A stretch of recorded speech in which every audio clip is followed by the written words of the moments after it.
Praise the Lord. March மாதத்துக்கான வாக்குத்தத்தத்தை அல்ல, ஒரு எச்சரிப்பு வார்த்தையை உங்களோடு பகிர்ந்து கொள்ள விரும்புகிறேன். மார்க்கு 13ஆம் அதிகாரம் 37ஆம் வசனத்தின்படி விழித்திருந்தல் என்றார். ஆமாங்க, யார பார்த்து நம்ம விழித்திருங்கள் சொல்வோம்? ரொம்ப சரியா சொன்னீங்க. தூங்குகிறவர்களை பார்த்துதான். கிறிஸ்துவின் வாழ்க்கையிலும் அப்படி ஒரு அனுபவம் இருந்தது.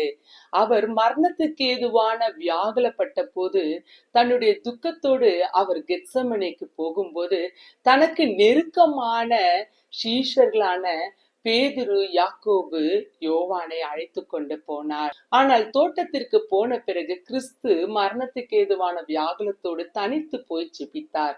வந்து பார்த்தபோது அந்த 3 சீஷர்களும் நல்ல அயர்ந்த நித்திரையில் இருந்தார்கள் என்று சொல்லப்பட்டிருக்கு. அவங்கள பார்த்து கிறிஸ்து சொல்றாரு, விழித்திருங்க, 1 மணி நேரமாவது விழித்திருந்து ஜெபிக்க கூடாதா அப்படின்னு கேட்டுக்கிட்டாரு. ஆமாங்க, விழித்திருக்கிறவர்களா மாத்திரம் இல்ல, நம்ம ஜெபிக்கிறவர்களா இருக்கணும்னு சொல்லி கிறிஸ்து எதிர்பார்க்கிறாரு.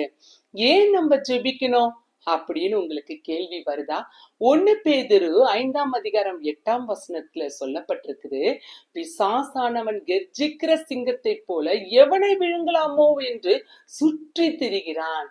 அதனாலதான் அவரு சொல்லி இருக்கிறாரு, சோதனைக்குட்படாதபடிக்கு விழித்திருந்து ஜெபம் பண்ணுங்கள். ஆமாங்க, பிசாசானவன் யார விழுங்கலாமோன்றது எதுக்காக? யாரை எப்படி கிறிஸ்துவின் அன்பிலிருந்து பிரிக்கலாம், என்ன பிரச்சனை கொடுக்கலாம், என்ன சோதிக்கலாம் அப்படின்றதுதான் சோதனைக்காரனாகிய அவனுடைய வேலை. அப்ப நம்ம சோதனையில சிக்க கூடாதுன்னா நம்ம விழித்திருந்து ஜெபிக்கணும். ஆமாங்க, வெறும் ஜெபிக்கிறவர்களாய் மாத்திரம் அல்ல, நாம் வேதம் வாசிப்பவர்களாயும் தியானிக்கிறவர்களாயும் விழிப்புள்ளவர்களாய் நாம் இருக்கணும்ன்றது அவசியம்.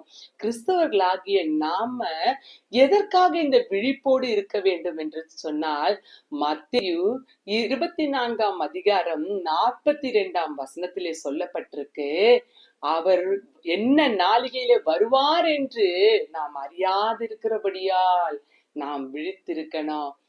வேதத்தின் ரகசியங்களை எல்லாம் அறிந்த நம்ம, இதெல்லாம் எங்க ஏசப்பா வேதத்துல சொல்லி இருக்கிறாரு, இதெல்லாம் சம்பவிக்கணும் முன்னாடியே சொல்லிட்டாரு அப்படின்னு பெருமை பாராட்டி கொண்டு இல்லாதபடிக்கு நம்ம எச்சரிக்கையோடு எப்படி இருக்கணும்?